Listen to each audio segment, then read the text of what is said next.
BBC Nepali सेवाको साँझ पखबाट सञ्जय ढकालको नमस्कार। आजको कार्यक्रममा नेपालमा 4.25 करोड कोभिड विरुद्धका खोप भित्रिए, तर पुस मसान्तभित्र 18 वर्षमाथिका 2/3 जनसङ्ख्यालाई पूर्ण खोप लगाइसक्ने लक्ष्य भेट्न मुस्किल। खास गरी प्रदेश 2 र कर्णालीमा खोप अभियान तेज हुन नसकेको अधिकारीहरूको भनाइ। खोप अभियान चलाउनु, खोप हामी जति पनि दिन्छौँ, खोप कम लागेको छ अरू प्रदेशको तुलनामा भन्ने कुरा हामीले सबैलाई भनेका छौँ। खोप सँगसँगै सिरिन्ज पनि ठूलो मात्रामा भित्रिँदै गरेको युनिसेफ नेपालद्वारा जानकारी। अनि विचारको सङ्कट छ र एउटा उन्नत विचार प्राप्त गर्नको निम्ति, अगाडि जानको निम्ति, उज्यालो एउटा प्राप्त गर्नको निम्ति माओवादीले भरसक प्रयत्न गरिरहेको छ भन्ने सन्देश चाहिँ हामी दिन चाहन्छौँ। राष्ट्रिय सम्मेलनको पूर्व सन्ध्यामा माओवादी केन्द्रका एक नेता राम कार्कीसँग कुराकानी र अन्तर्राष्ट्रिय प्रसङ्गमा पश्चिमा शक्तिहरूले नेटोको पूर्वी विस्तार नगर्ने प्रतिबद्धता गर्नुपर्ने रुसी राष्ट्रपतिको अडान। सबभन्दा पहिला प्रमुख विश्व समाचार। विष्णु पोखरेलबाट समाचार सुन्नुहोस्। रुसी राष्ट्रपति भ्लादिमिर पुटिनले पश्चिमा शक्तिले नेटो पूर्वतर्फ विस्तार हुँदैन भन्ने ग्यारेन्टी गर्नुपर्ने पुनः दोहोर्याएका छन्। आफ्नो वार्षिक पत्रकार सम्मेलनमा बोल्दै उनले त्यस्तो विस्तार अस्वीकार्य रहेको र त्यो रुसको दीर्घकालीन सुरक्षाका लागि खतरा भएको बताए। सञ्चारकर्मीहरूलाई जवाफ दिँदै पुटिनले भने, हाम्रा कारबाही वार्ता प्रक्रियामा होइन, रुसको निशर्त सुरक्षामा निर्भर हुनेछन्। यो वर्तमान र ऐतिहासिक दुवै परिप्रेक्ष्यमा लागू हुने कुरा हो। हामीले स्पष्ट रूपमा प्रष्ट पारेका छौँ, पूर्वतर्फ नेटोको थप आगमन कुनै पनि हालतमा स्वीकार्य हुने छैन। के स्पष्ट छैन? हामीले अमेरिकाको सीमा नजिकै हाम्रा क्षेप्यास्त्र लगेका छौँ? होइन, त्यो त अमेरिका हो। ऊ क्षेप्यास्त्र सहित हाम्रो घर नजिक आएको छ। उनीहरू हाम्रै ढोका अगाडि आएका छन्, रुसी राष्ट्रपतिको भनाई। चीनको सिन्जियान प्रान्त आफ्ना आपूर्तिकर्ताहरूको स्रोत नभएको बताएको अमेरिकी चिप निर्माता कम्पनी इन्टेलले चीनमा सार्वजनिक रूपमा माफी मागेको छ। उक्त प्रान्तमा आम नरसंहार भएको अमेरिकाले आरोप लगाउँदै आएको छ। एउटा चर्चित सामाजिक सञ्जालमा लेख्दै इन्टेलले उसकै शब्दमा चिनिया सम्मानित ग्राहक, साझेदार र चिनिया आम नागरिकसँग माफी मागेको हो। उसले सिन्जियान प्रान्तबाट सामानहरू आयात गर्न नपाउने अमेरिकी कानुनबाट आफू बाँधिएको जनाएको छ।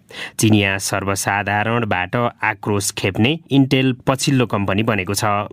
अस्ट्रेलिया सरकार एब ओरिजिनल भनिने 100 अस्ट्रेलियाली आदिवासी मानिसहरूलाई $14 लाख तिर्न सहमत भएको छ। ती आदिवासीहरूले अस्ट्रेलियाको कल्याणकारी योजना जातिवादी रहेको बताएका थिए।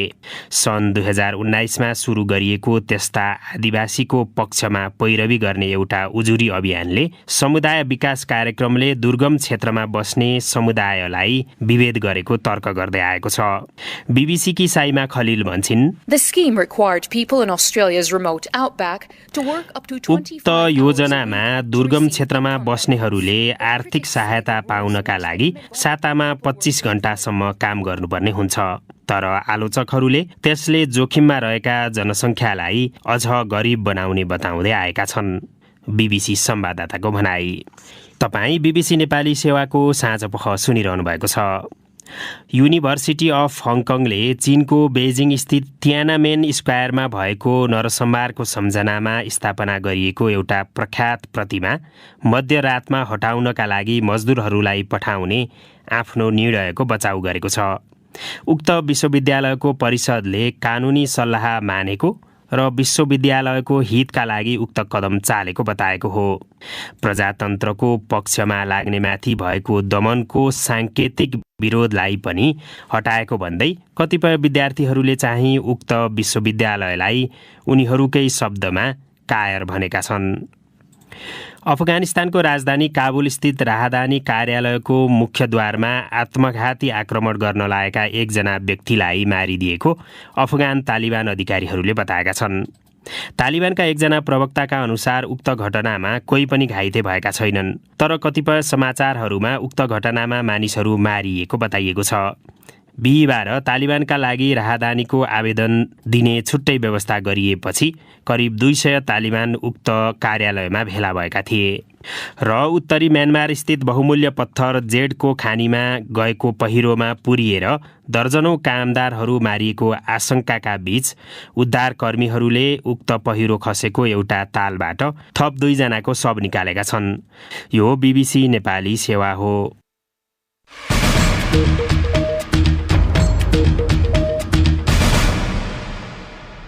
साँझ पखमा यहाँलाई स्वागत छ। हालसम्म नेपालले पौने 4 करोड मात्राको खोप पाइसकेको सरकारी आँकडा छ, जसमध्ये 2.25 करोड मात्राको खोप लगाइसकिएको छ। तर यही पुस मसान्तभित्र 18 वर्षभन्दा माथि रहेका लक्षित जनसङ्ख्याको 2/3 कोरोना भाइरस विरुद्धको खोप दिने उद्देश्य पनि चुनौतीपूर्ण बनेको बताइएको छ। बिहिबारसम्म उक्त लक्षित जनसङ्ख्याको 49% मात्र पूर्ण खोप लगाएका छन् भने कुल जनसङ्ख्याको त केवल 32% मात्र पूर्ण खोप मात्र लगाएका छन्। 10औं लाख खोप भण्डारमा उपलब्ध भए पनि खोप अभियान तीव्र हुन नसकेको प्रति विज्ञहरूले चिन्ता जनाइरहेका छन्। हालसम्म सबैभन्दा कम खोप लगाउनेमा प्रदेश नम्बर 2 र कर्णाली प्रदेशका नागरिक छन्। हाल देशमा पर्याप्त खोप रहेको र लक्ष्य भेट्टाउने गरी खोप अभियानलाई तीव्रता दिन सरकारको उच्च तहबाटै निर्देशन दिइएको खोप शाखाका प्रमुखले बीबीसीलाई बताएका छन्। सुनौ फणिन्द्र दाहालको रिपोर्ट। जनकपुरका पत्रकार सञ्जीव कुमार झाले हालसम्म कोरोना भाइरस विरुद्धको खोप लगाएका छैनन्। उनको जिल्ला धनुषामा खोप लगाउनु पर्ने समूहमा राखिएका झण्डै 5,60,000 मानिसमध्ये 1/3 भन्दा बढीले मात्रै 2 मात्रा खोप लगाएका छन्। बीबीसीसँग टेलिफोनमा कुराकानी गर्दै झाले भने, सुरुमा सहयोगै गर्दै आफै छुट्याएको छु। त्यही भयो। अब के छ कि अब वृद्धहरूलाई लगाउन दिनु पर्यो, अब यसलाई लगाउन दिनु पर्यो, उसलाई लगाउन दिनु पर्यो। ठिक छ, तपाईँहरू कहाँ छुट्नुहुन्न भनेर त्यही अवस्था। अनि आफ्नो हेल्थ पनि राम्रै थियो, त्यसैले छुट्याएको छु। के भन्नु पर्यो। 35 वर्षका झा अहिले खोपको आपूर्ति सहज भएकाले एकाध दिनमै आफूले खोप लगाउने बताउँछन्। नेपालमा हालसम्म 18 वर्षभन्दा माथिको उमेर समूहका 49% नागरिकले कोरोना भाइरस विरुद्धको खोप लगाएका छन्। स्वास्थ्य सेवा विभाग अन्तर्गतको खोप शाखाका प्रमुख सागर दाहालले पुस महिनाभित्र लक्षित जनसङ्ख्याको 66%लाई पूर्ण मात्रा खोप लगाउने लक्ष्य राखेर अभियान चलाइराखिएको बताए। तर उक्त लक्ष्य भेट्टाउन हालसम्म लक्षित जनसङ्ख्याको जम्मा 34%ले पूर्ण मात्रा खोप लगाएको प्रदेश नम्बर 2 मा चुनौतीहरू देखा पर्न सक्ने ठानिएको छ। मंगलबारसम्मको आँकडा अनुसार बागमती प्रदेशमा 71% र गण्डकी प्रदेशमा 68%ले पूर्ण मात्रा खोप लगाएका छन्। प्रदेश नम्बर 1 मा 46%, सुदूरपश्चिम प्रदेशमा 43% र लुम्बिनी प्रदेशमा 41%ले पूर्ण मात्रा खोप लगाएका छन्। कर्णाली प्रदेशमा पनि जम्मा 35%ले मात्रै पूर्ण खोप लगाएका छन्। प्रदेश नम्बर 2 को आँकडाले आफूहरूलाई चिन्तित बनाएको र त्यहाँको खोप अभियानलाई सुस्त हुन नदिन पहल कदमी लिन आफूहरूले स्वास्थ्य मन्त्रालयलाई सुझाव दिएको राष्ट्रिय खोप सल्लाहकार समितिका सदस्य डाक्टर जीडी ठाकुरले बीबीसीलाई बताए। यो बीचमा खोप अभियानलाई प्रभावकारी बनाउने विषयमा प्रधानमन्त्री शेरबहादुर देउवाले विभिन्न प्रदेशका मुख्यमन्त्रीहरूसँग पनि छलफल गरेका छन्। खोप शाखाका प्रमुख दाहालले खोप अभियानमा पछाडि परिरहेका विभिन्न प्रदेशहरूले पनि प्रगति हासिल गर्नेमा आफूहरूलाई विश्वास लागेको उल्लेख गर्दै भने, खोप अभियान चलाउनु, खोप हामी जति पनि दिन्छौँ, खोप कम लागेको छ अरू प्रदेशको तुलनामा भन्ने कुरा हामीले सबैलाई भनेका छौँ। यसो भनिरहँदा प्रदेश 2ले गर्दै नगरेको होइन। हामीले अब्जर्भ गरेको 10 दिनमा करिब 7 लाख खोप चाहिँ त्यहाँ खपत भएको छ, होइन, लगाइएको छ र क्रमशः अभियानहरू पनि चलाइ पनि राख्नु भएको छ। प्रदेश नम्बर 2 को प्रादेशिक स्वास्थ्य निर्देशनालयका प्रमुख डाक्टर विजय झा सुरुमा कम संख्यामा खोप आएको र त्यसका कारण खोप लगाउनेहरूको संख्या कम भएको बताउँछन्। तर पछिल्ला साताहरूमा आपूर्तिमा समस्या नरहेकाले तोकिएको लक्ष्य पूरा गर्न आफूहरूले जोडतोडले काम गरिरहेको उनले बताए। अभियान चाहिँ चलाएका छौँ प्रत्येक वडा टोल बस्तीहरूमा र आशावादी छौँ 66% हामीले राष्ट्रिय लक्ष्य चाहिँ हासिल गर्छौँ। अहिले पनि चाहिँ जो भ्याक्सिन लागेको छ जति चाहिँ रिपोर्ट हुनु पर्थ्यो त्यो चाहिँ अहिले पनि चाहिँ हुन सकिरहेको छैन। पालिकाहरूमा गएर सबलाई अनुरोध गरिरहेका छौँ, बाबा भ्याक्सिन चाहिँ लगाइसकेपछि त्यो DSIS2 को सफ्टवेयरमा इन्ट्री गरिदिनु पर्यो नि। सरकारको तथ्याङ्क अनुसार विभिन्न स्रोतहरूबाट नेपालले हालसम्म 3 करोड 54.5 लाख भन्दा बढी मात्रा खोप प्राप्त गरेको छ। त्यसमध्ये 2 करोड 17 लाख 40 हजार भन्दा बढी खोपको मात्रा प्रयोग गरिसकिएको परिवार कल्याण महाशाखाले जनाएको छ। फणिन्द्र दाहाल, बीबीसी, काठमाडौँ। यो वर्षको सुरुमा खोपको चरम अभाव खेपेको नेपालमा केही महिना यता निरन्तर खोप आपूर्ति भइरहेका छन्। अन्तर्राष्ट्रिय खोप सहयोग कार्यक्रम कोभ्याक्स सुविधा अन्तर्गत पछिल्लो चरणको रूपमा 60,39,000 डोज कोभिसिल्ड र 16,86,000 डोज मोडर्ना खोप 29 नोभेम्बरदेखि 20 डिसेम्बरभित्र आपूर्ति भइसकेको युनिसेफले जनाएको छ। साथै खोपको अतिरिक्त 30 लाख थान सिरिन्जहरू, 83,000 थान सिरिन्ज सेफ्टी बक्स अनि 10 थान विशिष्टीकृत वाक-इन कुलरहरू नेपाललाई हस्तान्तरण गरिएको उसले बताएको छ। अब केही दिनमै थप 50 लाख सिरिन्ज नेपाल भित्रिन लागेकाले कोरोना भाइरसको खोप लगाउन अप्ठ्यारो नपर्ने युनिसेफ नेपालका एक अधिकारीले बताएका छन्। युनिसेफ तथा एसियाली विकास ब्याङ्क सहितबाट ठूलो मात्रामा सिरिन्ज आपूर्ति हुन लागेको युनिसेफ नेपाल स्थित खोप व्यवस्थापनको जिम्मा पाएका प्रदीप श्रेष्ठले बताए। 5 मिलियन सिरिन्ज चाहिँ युनिसेफले हामीले यो 24 तारिक भन्नाले शुक्रबार अथवा शनिबार भित्रमा हाम्रो पत्लायामा आइपुग्छ। 50 लाख सिरिन्जहरू आउँदैछ। त्यो सिरिन्ज आइसकेपछि हाम्रो तपाईँको त्यसले धेरै सपोर्ट गर्छ।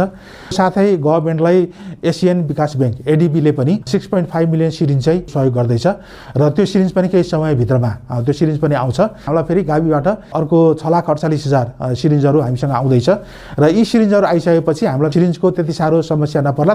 अन्तर्राष्ट्रिय खोप सहयोग कार्यक्रम मार्फत नेपालमा खोप आपूर्ति तथा अन्य व्यवस्थापनका काममा युनिसेफले सघाइरहेको छ। अब अर्को प्रसङ्ग।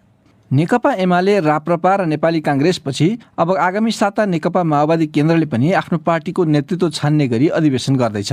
राष्ट्रिय सम्मेलन भनिएको उक्त भेलाको पूर्व सन्ध्यामा हामीले सो दलका नेता राम कार्कीलाई सम्पर्क गरी यसपटकको राष्ट्रिय सम्मेलनले नीति र नेतृत्वबारे के कस्ता निर्णय लिँदैछ भनेर सोधेका थियौँ। मुख्य रूपमा यो विचारमा जहिले पनि अपडेट गरिराख्नुपर्छ, यसलाई अद्यावधिक गरिराख्नुपर्छ, नत्र कुनै पनि विचार जडतामा जान्छ। त्यसैले अहिले संसारले नै भोगिरहेको समस्या भनेको एउटा नयाँ उन्नत राजनीतिक विचारधारा जसले आजको प्रकृति विज्ञानमा भएको उन्नतिलाई त्यसले सम्हाल्न सकोस् र नेपालमा गणतन्त्रलाई घनीभूत तुल्याउने, गणतन्त्रलाई विस्तार गर्ने, नेपाली सामाजिक जीवनको विभिन्न पहलुमा गणतन्त्र, समावेशी प्रजातन्त्र, सङ्घीयताका मर्महरूलाई पुर्याउने एउटा विचारको जरुरी छ। अनि अब तपाईँहरूको अपेक्षा चाहिँ के छ? यो यसपालिको सम्मेलनबाट तपाईँले भने जस्तो विचार उन्नत भएर आउँछ? नै, विचारका निम्ति धेरैभन्दा धेरै मान्छेलाई छलफलमा हामीले सामेल गराउन सक्यौँ भने त्यो जनताहरूकै बिचबाट, मासकै बिचबाट नयाँ उपायहरू, नयाँ जुक्तिहरू, नयाँ विचारहरू आउँछन् र त्यसलाई एउटा कुनै समाज विज्ञानमा पनि कुनै फिलोसफरले, विचार चेताले त्यसलाई चाहिँ संश्लेषित गर्छ। अब जस्तो धेरै जसो नेपाली दलहरूमा यस्तो विचारको कुरा भन्दा पनि यस्ता अधिवेशनहरूबाट चाहिँ नेतृत्वको चयन हुन्छ भन्ने रुचि एक त अरूमा पनि पाइने र दलहरूको पनि त्यसैमा फोकस ज्यादा हुने देखिया छ। अब यसपालि माओवादीको हकमा पनि पदाधिकारीहरू चाहिँ अबको सङ्ख्या थपिनेछ भन्ने खालका चर्चा पनि छ। यसबारे चाहिँ के हुँदैछ? कम्युनिस्ट पार्टीका संस्थापक पुष्पलालले पनि भन्नुभएको थियो कि नेता होइन नीति प्रधान हुनुपर्छ पार्टी भनेर। तर यो बिचमा जति पनि हामीले कार्यक्रमहरू देख्यौँ, उत्सवहरू देख्यौँ, विभिन्न पार्टीहरूले गरेका कार्यक्रमहरूमा चाहिँ नेता प्रधान खालका महोत्सवहरू चाहिँ मनाइए। तर नेपाललाई अहिले चाहिने विचार के हो भन्ने यो सम्मेलनले नै यसको उत्तर दिन्छ। तपाईँले पहिला पनि भन्नुभएको थियो, यो सम्मेलनले नै यसको उत्तर दिँदैन। सम्मेलनले एउटा महत्त्वपूर्ण, गहन र गम्भीर छलफल सुरु गर्यो भने स्वाभाविक रूपमा एउटा नयाँ विचार, नयाँ निष्कर्ष अगाडि आउँछ। नेतृत्व चयनको सवालमा कतिपयले माओवादीमा चाहिँ मूल नेतृत्व एकै नासको रहिरहने भनेर लामो समयसम्म रहिरहेको भनेर आलोचना गर्ने गरेका छन्। परिवर्तनको सम्भाग भन्ने, तर नेतृत्व चाहिँ सदा एकै रहने, परिवर्तन नहुने जस्तो देखियो। तपाईँ यसमा के भन्नुहुन्छ? अब स्वाभाविक रूपमा जनताले जे देख्छन्, जे बुझ्छन् त्यही भन्ने हो। कम्युनिस्ट पार्टीभित्र खास गरेर उत्तराधिकार कसलाई दिने, कसरी जाने भन्ने कुरामा राम्रो छलफल, राम्रो विकास हुन सकेको छैन। त्यसैले त्यो पक्ष कमजोर छ। एउटा व्यक्ति कसरी अपरिहार्य हुन्छ जबकि यो सामूहिक चिज हो भनेदेखि यसमा गम्भीर छलफलको जरुरी छ।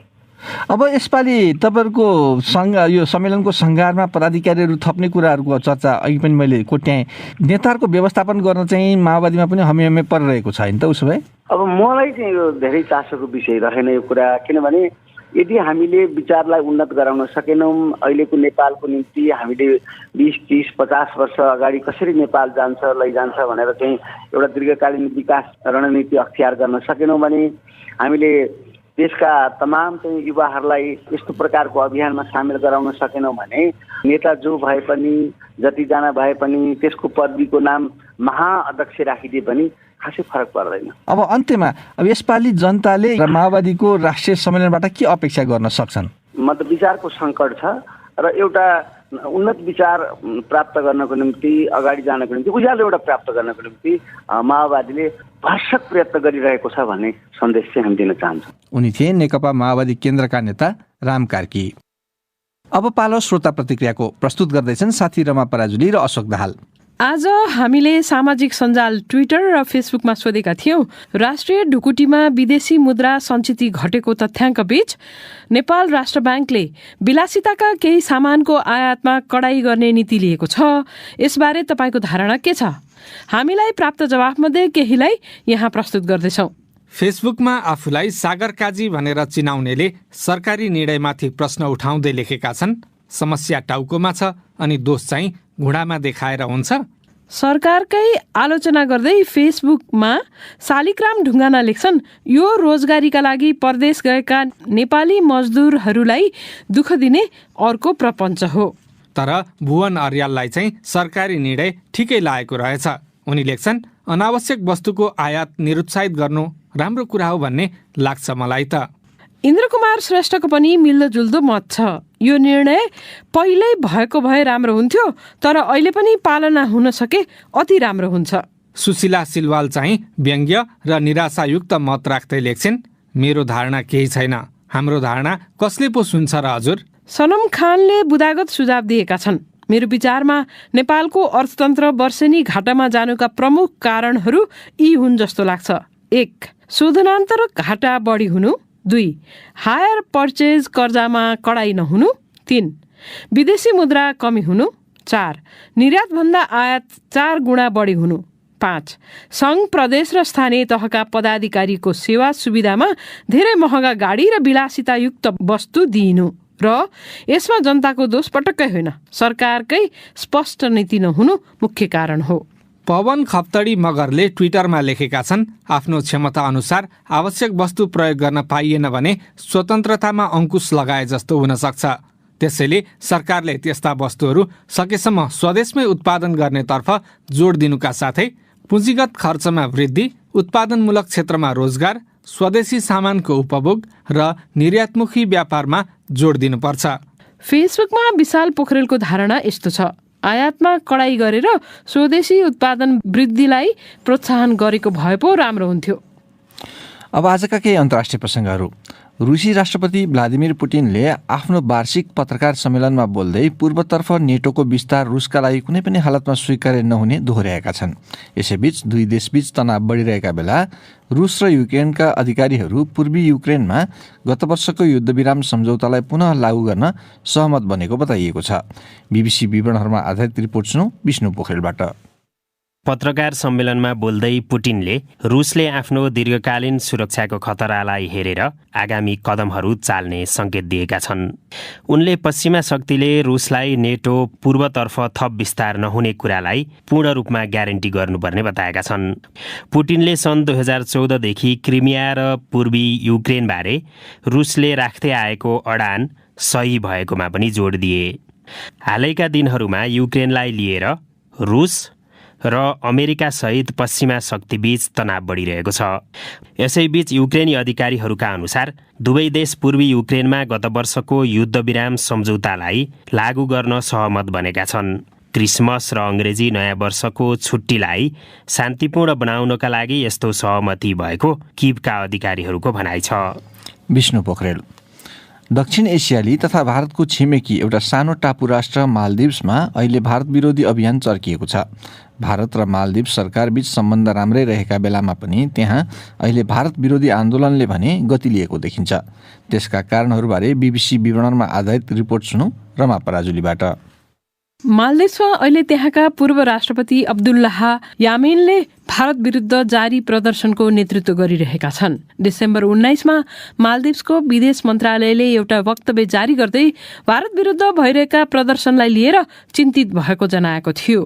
टापुहरूको देश मालदिभ्समा विपक्षी समर्थित इन्डिया आउट अर्थात् भारत फर्केर जाऊ भन्ने अभियानले अहिले तीव्रता पाइरहेको छ। इन्डिया आउट अभियानले मालदिभ्सबाट भारतका सैन्य अधिकारी तथा उपकरण हटाउनुपर्ने माग गरिरहेको छ। यो अभियानको सुरुवात सन् 2018मै भएको थियो। त्यसबेला तत्कालीन राष्ट्रपति यामिनले भारतलाई उसका 2 हेलिकप्टर र एउटा डार्नियर विमान फिर्ता लैजान भनेका थिए। ती हेलिकप्टर र विमान मालदिभ्समा खोजी तथा उद्धार कार्यमा प्रयोग भइरहेका थिए। त्यति बेला मालदिप्सको तर्क थियो भारतको तर्फबाट उपहारका रूपमा ती हेलिकप्टर र विमान आएका भए त्यसका पाइलट भारतका नभई मालदिप्सका हुनुपर्थ्यो। त्यो विषयलाई लिएर मानिसहरू सडकमै निस्के। भारतीय सैनिकहरू मालदिप्सबाट फर्काउनु पर्ने progressive party of Maldives PPM र उसँग जोडिएका दलहरूको माग रहेको छ। सोही विषयमा गत सेप्टेम्बरमा मालदिप्सको सत्तारूढ दल मालदिप्स डेमोक्रेटिक पार्टीको एउटा समूहले पनि मोटरसाइकल र्याली निकालेको थियो।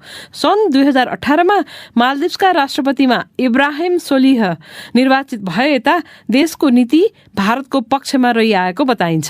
सोलिहको नीति इन्डिया फर्स्ट अर्थात् पहिला भारत रहिआए पनि भारतले इन्डिया ओन्ली अर्थात् भारत मात्रै हुनुपर्नेमा दबाब दिँदै आएको छ। सोलिहको शपथ समारोहमा भारतीय प्रधानमन्त्री नरेन्द्र मोदी पनि सहभागी भएका थिए।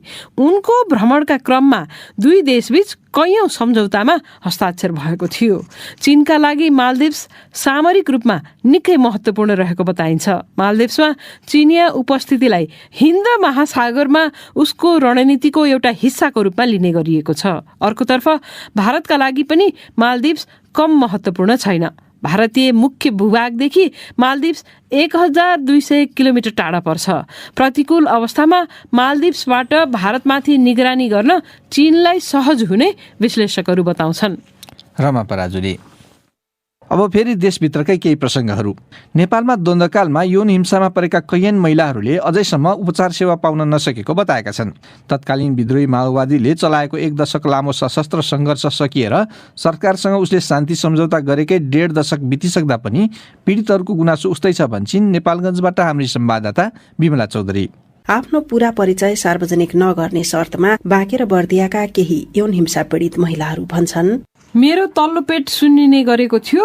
उता जुम्लाको एकजना चिकित्सक हुनुहुन्थ्यो, उहाँले सफा गरिदिनु भयो। पाठेघरको पीडा त मलाई अहिले पनि छ। भनौ भने कोसँग भन्ने, नभनौ भने भित्रभित्रै गलाइरहेको छ। अथाह छ भनी नसकिने, साध्य नलाग्ने छ। खुट्टा टेक्न सक्दिन अनि लछार पछार गरेको थियो। यो घाँटी चलाउन सक्दिन, भारी बोक्न सक्दिन। कतिपय महिलाहरू किशोरी अवस्थामै यौन हिंसाको शिकार भएको व्यथा सुनाउँछन्। अहिले उनीहरूको विवाह भएर छोराछोरी पनि हुर्किसकेका छन्, तर उनीहरूले आफूमाथि भएको यौन हिंसा भुल्न नसकेर स्वास्थ्य समस्यासँगै मानसिक तनाव खेपिरहेको बताउँछन्। अब यो खुलेर बोल्न पनि नसकिने, आफूलाई फेरि धेरै समस्या आइपर्ने, म त सोच्न नसक्ने अवस्थामा परेकी छु। बेहोस हुन्छु, बिर्सन खोजे पनि बिर्सनै सक्दिन। शारीरिक सँगसँगै मानसिक तनाव, पेटमा भएको बच्चा पनि गिराइदिएको हो। म सँगै धेरै दिदी बहिनीहरू हुनुहुन्छ गाउँमा, थुप्रै मसँग पनि कुरा गर्नुहुन्छ।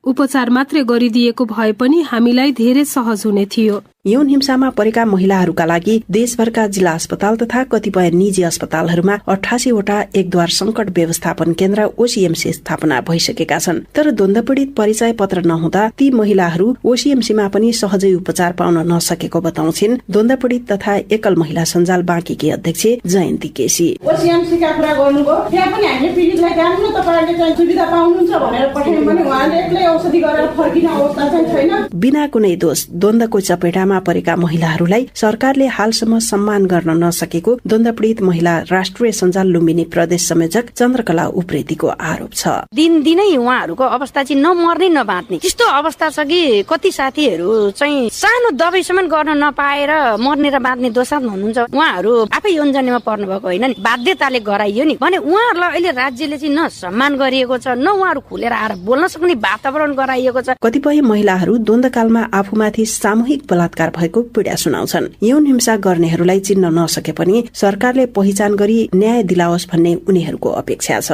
कतिपयले न्यायका लागि परिवारलाई जानकारी नदिएर आयोगमा उजुरी दिएको बताइन्छ, तर ती उजुरी न्यायिक प्रक्रियामा लैजान चुनौती रहेको राष्ट्रिय मानव अधिकार आयोग नेपालगञ्जका प्रमुख झङ्कर रावलको भनाइ छ। जो यौन उत्पीडनमा परेका दिदी बहिनीहरू र उहाँको विषयमा पनि हामी कहाँ उजुरीहरू छ, तर अनुसन्धान गर्दाखेरि घर परिवारलाई थाहा छैन। यस्तो संवेदनशील अवस्थामा त्यसको चाहिँ न्याय दिलाउनलाई पनि एउटा आयोगलाई पनि चुनौती छ। यद्यपि हामीले विभिन्न प्रक्रियाहरू अपनाएका छौँ। सरकारसँग हालसम्म द्वन्द्व पीडितको एकिन तथ्याङ्क रहेको पाइँदैन। त्यसमा पनि यौनजन्य हिंसामा परेका महिलाहरू छन् ओझेलमा परेका देखिन्छन्। खुल्न नचाहने यौन हिंसा पीडितको संख्या धेरै रहे पनि द्वन्द्व पीडित तथा एकल महिला सञ्जाल बाँकेमा खुलेर आएका यौन हिंसा पीडितको संख्या 4 जना मात्र रहेको बताइएको छ। बिमला चौधरी, BBC नेपालगञ्ज। अब आजको अन्तिम प्रसङ्ग। खेलाडीहरूले सरकारी अर्धसरकारी संस्थानहरूमा जागिरे भएर खेल र जीवन सँगसँगै हाँक्ने प्रचलन बन्द भएको 3 दशकभन्दा लामो भइसक्यो। अहिले फेरि संस्थानहरूको खेलकुदमा चासो बढेसँगै खेलाडीहरूले विगतमा जस्तै रोजगारीको बाटो खुल्न सक्ने आशा गरेका छन्। खेलकुद क्षेत्रका जिम्मेवार निकायहरूको मध्यस्थता भए त्यसो गर्न सकिने संस्थानका अधिकारीहरूले बताएका छन्।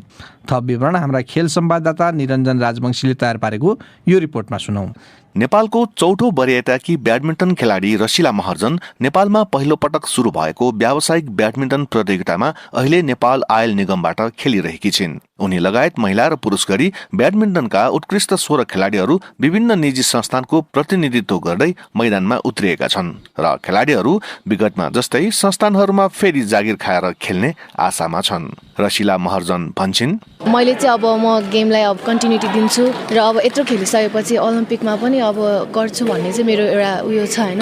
त्यही भएर अब कम्पनीले त्यस्तो सपोर्ट गर्यो भने चाहिँ राम्रो हो। 2046 साल अगाडिसम्म संस्थानहरूको नेपाली खेलकुदमा प्रत्यक्ष संलग्नता थियो। नेपाल वायु सेवा निगम, जनकपुर चुरोट कारखाना, शाही औषधि लिमिटेड, नेपाल खानेपानी संस्थान, नेपाल आयल निगम, कृषि विकास ब्याङ्क, नेपाल राष्ट्र ब्याङ्क, हिमाल सिमेन्ट, नेपाल विद्युत प्राधिकरणहरूमा खेलाडीहरू आबद्ध थिए, जसले गर्दा खेलाडीहरूलाई जीवन धान्न निकै सहज भएको थियो। तर प्रजातन्त्रको उदयसँगै यो परम्परा धराशायी हुन पुग्यो र खेलाडीहरू बेरोजगार भए। नेपाल वायु सेवा निगममा 10 वर्ष जागिर खाइसकेका पूर्व राष्ट्रिय खेलाडी राजु काजी साक्य, धेरै खेलाडी बेरोजगार भए, धेरै खेलाडीहरू जनकपुर चुरोट कारखानामा के नभने 20 जना खेलाडी, टोइलटमा 20 जना खेलाडी, खानेपानीमा 20 जना खेलाडी, हिमाल सिमेन्टमा राखेको थियो अनि भलिबलमा चाहिँ विद्युतहरूमा, ब्याङ्कहरूमा टेबल टेनिस प्लेयरहरू सबै राखेको थियो। सबै गरेर खेलाडी धेरै बेरोजगारी भए। 3 दशकको अन्तरालपछि अहिले फेरि संस्थानहरू खेलकुद क्षेत्रमा आकर्षित हुन थालेको देखिएको छ। काठमाडौँ ब्याडमिन्टन एकाडेमीको आयोजनामा भइरहेको कर्पोरेट टिम ब्याडमिन्टन च्याम्पियनशिपमा 8 वटा व्यापारिक घराना र संस्थानहरूले खेलाडीमाथि लगानी गर्दै प्रतियोगितामा उत्रिएका छन्। त्यसमा सहभागी नेपाल राष्ट्र ब्याङ्कका कार्यकारी निर्देशक ऋषिकेश भट्ट भन्छन्, हाम्रो इच्छा चाहिँ छ, तर के भनेदेखि बिचमा खोज दिने एउटा संघ संस्था, खेलकुद संस्थान अथवा राष्ट्रिय खेलकुद परिषदहरू जस्तो एउटा मिडिएटरको पनि अभाव भएको जस्तो लाग्यो। मिडिएटर पनि हो भने भनौँ न केही पैसा एउटा कर्मचारीहरूलाई गाह्रो छैन। हामी 11-1200 कर्मचारी छौँ, महिनाको 10 रुपियाँ कटायो भने पनि नि एउटा टिमलाई त हामीलाई सहयोग गर्न सक्छौँ। नेपालमा 3 वटा विभागीय टोली नेपाल पुलिस, सशस्त्र प्रहरी बल एपीएफ र नेपाली सेनामा खेलाडीहरू आबद्ध हुने गर्छन्। विभागमा जसरी नै खेलाडीहरूलाई संस्थानहरूमा आबद्ध गर्न सरकारले केही नीतिहरूमा भने परिवर्तन गर्नुपर्ने संस्थान अधिकारीहरू बताउँछन्। पूर्व ब्याडमिन्टन खेलाडी किरण कारञ्जित भन्छन्, मन्त्रालय राष्ट्रिय खेल परिषदहरूले चाहिँ नि एउटा त्यस्तो खालको चाहिँ नि मञ्च तयार गर्नुपर्छ कि कस्तो क्राइटेरियाबाट उनीहरूलाई जागिर खुवाउने। त्यति बेला एडुकेटेड खेलाडीहरू कम थिए, अहिलेको परिप्रेक्ष्यमा धेरै शिक्षित, धेरै पढे लेखेका छन्। उनीहरूलाई एउटा बेग्लै इन्ट्री गर्यो भनेदेखि त्यो चाहिँ नि क्यारियरको डेभलपमेन्टको लागि पनि धेरै राम्रो हुन्थ्यो। नेपालमा फुटबल र क्रिकेट बाहेक अन्य खेलका च्याम्पियन खेलाडीहरूले पनि खेलकुदमै निर्भर रहेर आर्थिक जोहो गर्न सकेको देखिँदैन। कर्पोरेट ब्याडमिन्टनको यो अभियान खेलाडीहरूलाई रोजगारी दिलाउने उद्देश्यको पहिलो पाइला हुन सक्ने आयोजकको विश्वास छ। काठमाडौँ ब्याडमिन्टन एकाडेमीका सचिव दीपक थापा, 20-40 वर्ष पछाडि जस्तो पर्यो, त्यति बेला भइसके भए अहिले सबै प्रोफेसनलिजम भइसक्यो हुन्थ्यो। त्यो नभएको हुनाले चाहिँ अहिले चाहिँ हामीले खेलाडीहरूलाई आबद्ध गर्न सकिन्छ कि भनेर लागि परेका छौँ। उहाँहरूको पनि पोजिटिभ रेस्पोन्स नै छ। खेलाडीहरूलाई रोजगारी नेपालमा लामो समयदेखि चलिआएको तर लागू हुन नसकेको विषयमा पर्छ। संस्थानका अधिकारीहरूले भने जस्तै खेलकुद निकायको मध्यस्थता र सरकारी नीतिमा केही परिवर्तन गर्न सके खेलाडीहरूको रोजगारीको ढोका पुनः खुल्न सक्ने देखिन्छ। निरञ्जन राजवंशी, BBC काठमाडौँ।